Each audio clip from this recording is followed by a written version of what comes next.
Entrepreneurship atau yang sering dikenal kewirausahaan merupakan kemampuan dan kemauan nyata seorang individu yang berasal dari diri mereka sendiri dalam tim, di dalam maupun di luar organisasi yang ada untuk menemukan dan menciptakan peluang ekonomi baru yang meliputi produk, metode produksi, skema organisasi, dan kombinasi barang pasar, serta untuk memperkenalkan ide-ide mereka kepada pasar. Di era yang serba digital ini, menjadi sebuah peluang bagi para calon wirausaha untuk memanfaatkan media internet dalam memasarkan produknya. Hal ini dikenal dengan sebutan digital marketing, yang mana kegiatan pemasaran termasuk branding yang menggunakan berbagai media berbasis web seperti blog, website, email, AdWords, ataupun jejaring sosial. Nah, berikut ini beberapa contoh wirausaha yang sukses merintis usahanya dari nol. Mari kita simak videonya.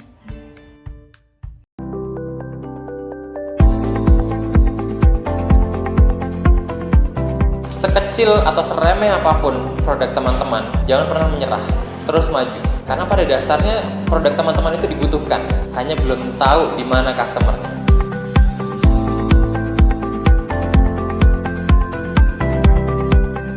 Perkenalkan, nama saya Andromeda Sindoro.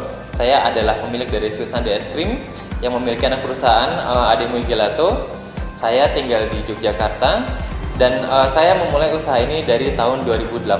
Kenapa saya memulai usaha es krim ini dan melanjutkannya hingga sekarang? Adalah karena pada saat 2008 kebetulan saya dengan waktu itu mantan pacar ya, sekarang jadi istri saya, itu kita sama-sama ada proyek dari dosen di fakultas kami yang itu membina peternak-peternak di daerah Kaliurang dan sekitarnya.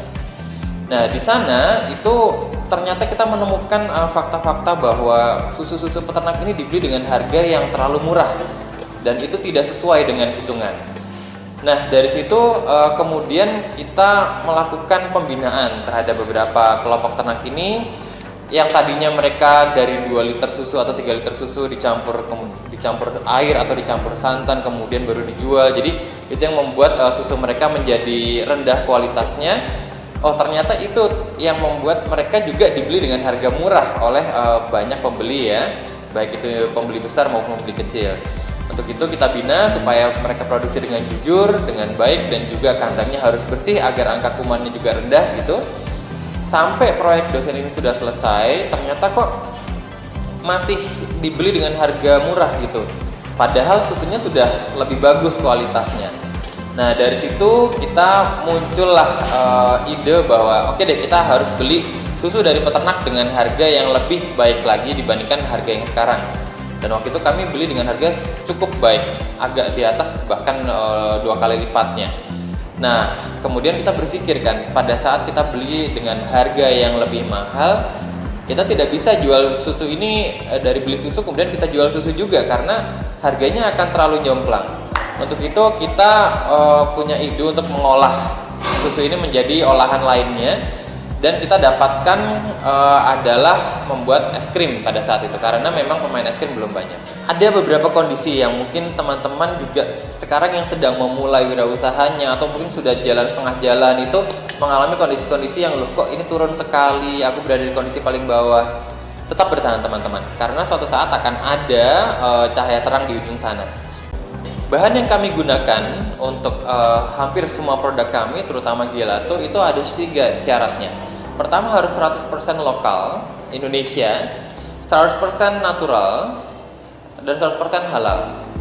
Jadi di sini kita selalu memproduksi dengan 3 kualitas itu. Nah, kenapa harus lokal? Karena gini, kita selalu dengar ya rasa-rasa es krim atau gelato yang itu kita let's say kita bisa sebutkan itu blackberry, raspberry segala macam yang itu tidak ditanam di Indonesia.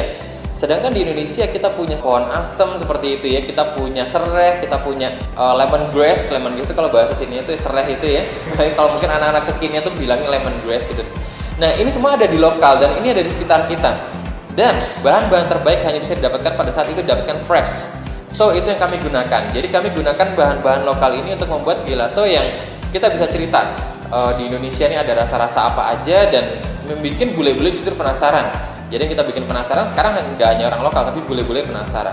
Dari lokal tadi, kami berharap semua bahan-bahan yang kami gunakan tadi, itu kami bisa, insya Allah kami bisa cerita semua. Di mana kami dapatnya, di mana petaninya, di mana peternaknya. Dan rata-rata di petani peternak yang kami ambil, itu kami bantu mengembangkan pariwisatanya di sana. Saya memiliki pesan buat teman-teman dimanapun berada, bidang apapun itu, sekecil atau seremeh apapun produk teman-teman, jangan pernah menyerah, terus maju. Karena pada dasarnya produk teman-teman itu dibutuhkan, hanya belum tahu di mana customernya. Suatu saat pasti akan mendapatkan, dan pada saat itu teman-teman akan menjadi mungkin satu-satunya orang yang mensuplai barang itu. So, jangan pernah anggap remeh barang apapun yang kalian usahakan untuk diperdagangkan, karena akan ada suatu kebutuhan yang teman-teman bisa mendapatkan supply untuk bisa kesempatan untuk mensuplai ke sana. Dan pada saat itu, itulah titik balik hidup teman-teman supaya bisa meningkatkan taraf hidup kita bersama dan juga taraf hidup orang-orang di sekeliling kita. Jangan menyerah, terus maju, jangan anggap remeh barang yang Anda usahakan.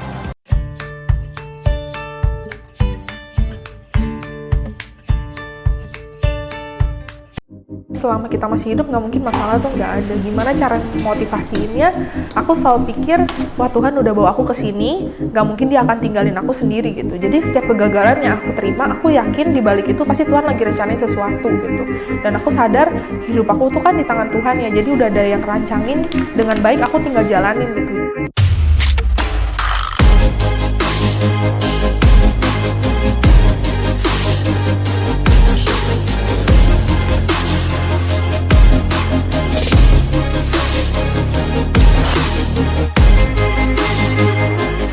Halo, saya Yolanda Agatha, owner dari Saladnyo. Sekarang tinggal di Yogyakarta. Jadi awalnya karena orang tua aku ceritanya bangkrut di Jakarta, akhirnya kita sekeluarga pindah ke Sampit. Nah, di Sampit itu kita selama 1 tahun, ternyata orang tua aku bangkrut lagi. Nah, ketika orang tua aku bangkrut, mereka harus pindah ke Pontianak.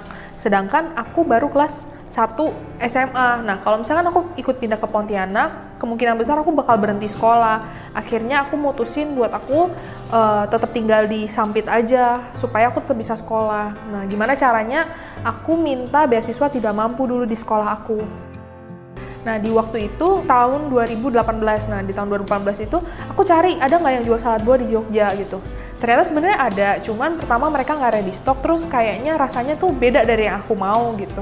Akhirnya aku coba buat sendiri, lalu aku posting ke sosial media, ke WhatsApp, ke Instagram. Habis itu respon teman-teman aku malah excited gitu, kayak apaan nih, cobain, jual dong, aku pengen cobain gitu. Nah dari situ aku baru mikir, jadi itu hal yang nggak disengaja gitu. Tapi karena teman-teman responnya bagus, aku jadi mikir, wah ini jangan-jangan bisa jadi peluang bisnis nih. Akhirnya kan aku coba deh jualan pre-order. Jadi aku terima order dulu, mereka bayar dulu, baru aku bikinin, lalu aku anterin sendiri gitu. Nah di waktu itu juga pas aku pertama kali jualan, itu nggak langsung banyak orderannya, tapi karena aku tahu aku harus anter sendiri, akhirnya aku tuh tawarin temen aku japriin satu-satu, karena kan aku tahu rute mana yang aku mau anter, biar aku nggak rugi di bensin gitu kan. Akhirnya aku tanya, halo kak, aku jualan salad buah nih, kakak mau cobain nggak? Nah mungkin kalau dari 10 orang yang aku tawarin, yang mau paling cuma 2-3 orang. Itu pun karena kasihan sih sebenarnya, karena nggak enak nolak gitu kan. Nah ya udah, habis itu mulai tuh, mereka udah cobain, responnya udah mulai bagus, enak nih gitu. Nah aku mencoba beberapa kali kayak gitu, sampai akhirnya aku sempat vakum 3 bulan gitu, karena waktu itu kan aku udah di tahun ke-5 kuliah. Sedangkan orang tua aku udah bilang, kapan nih kamu lulus, anak teman mama udah lulus, anak sepupu mama udah lulus, pokoknya gitu deh. Akhirnya ya udah, aku pikir aku nggak bisa terlalu fokus di salad dulu, aku fokus di kuliah aku supaya aku bisa lulus di tahun ke-5 itu. Cuman memang dasarnya aku tuh gregetan aja gitu ya, nggak bisa gitu kalau nggak sambil kerja. Nah di momen itu juga sambil kuliah, aku sempat sambil jualan. Nah jualannya gimana? Di waktu aku sampai skripsi itu, aku tuh nggak sengaja udah daftar GrabFood. Nah, di zaman 2018 baru masuk ke Jogja, aplikasi itu tuh belum bisa tutup restoran, belum bisa tutup menu. Nah, akhirnya kalau ada order masuk, kalau misalkan stok barangnya nggak ada, otomatis driver tuh harus cancel. Kalau driver cancel, performanya dia akan turun dan penghasilan dia bakal kepotong gitu. Nah, dari situ aku mikir gimana caranya aku tetap bisa bantu supaya driver ini nggak kena dampak gara-gara aplikasi yang belum bagus gitu kan. Akhirnya setiap pagi, setiap subuh aku selalu bikin salad. Aku taruh kulkas aku di depan kamar aku. Jadi aku bikin salad, aku sediain plastik, nota, pulpen, supaya kalau driver ada order, dia nggak usah cancel. Misalkan aku lagi skripsi nih ke kampus, jadi driver tetap terima aja ordernya. Caranya gimana? Dulu kan aku jualan di kosan. Di kosanku masuk ke dalam gang, terus dia di lantai 2. Nah, caranya pasti driver tuh nelpon aku, tanyain tempat di mana. Nah, kalau udah dapet tempatnya, dia pasti video call aku supaya dia bisa ambil sendiri salad yang dibeli itu apa aja gitu. Terus ya udah, mereka bikin nota sendiri, masukin ke plastik sendiri, masukin duitnya ke dalam kulkas juga. Nah, jadi ketika aku udah fokus, momen itu juga akhirnya orang tuh kenal kalau salad buah itu tuh cocok di lidahnya orang-orang Jogja gitu, orang-orang Indonesia. Karena kan biasanya salad dipikirnya selalu kayak kecut, mayones, keju, itu tuh yang kayak barat banget gitu lah. Maksudnya kayak yang bisa makan cuma bule, tapi aku bikin kan versi yang aku suka, manis gitu. Akhirnya dari mulut ke mulut, orang jadi penasaran, nih salad apa sih? Nah, di waktu itu pun aku cuman bisa bikin 50 cup, 100 cup, karena kan masih sendiri gitu kan. Akhirnya mungkin dari situ orang-orang setiap aku upload ke Instagram, ini ready gitu, mereka langsung order semua pakai ojol. Nah, dari situ tuh orang jadi makin penasaran, kok banyak antrian. Nah, setelah makin rame, ya warga mulai ribut sih, karena kan itu di dalam gang. Jadi kalau misalkan aku sekali bilang open, udah ready gitu, itu orderan tuh bisa masuk 50, 100, bahkan kayak lebih dari stok kita gitu. Jadi dari gang ini mereka ngantri bisa sampai ke jalan raya gitu. Jadi aku kira-kira bertahan di situ setelah rame banget tuh cuma 1 bulan. Karena satu sisi juga tempatnya kan kecil banget. Kalau tempat kecil kita mau produksi juga susah kan. Akhirnya kita pindah ke satu tempat, lalu uangnya aku putar lagi, terus aku buka cabang gitu. Nah, itu juga mungkin yang aku pikir bisa membantu aku, karena di waktu itu ketika aku punya untung, aku tuh nggak langsung reward diri. Mungkin kalau zaman sekarang kan, duh capek, pengen beli jajan, langsung beli gitu. Kalau dulu aku pikir, wah ini uang sih susah banget, mumpung ada uangnya, mending aku pikir gimana caranya kembangin bisnis ini. Entah ditabung buat modal lagi, entah aku pikir buat sewa tempat lebih besar dibanding aku konsumsi.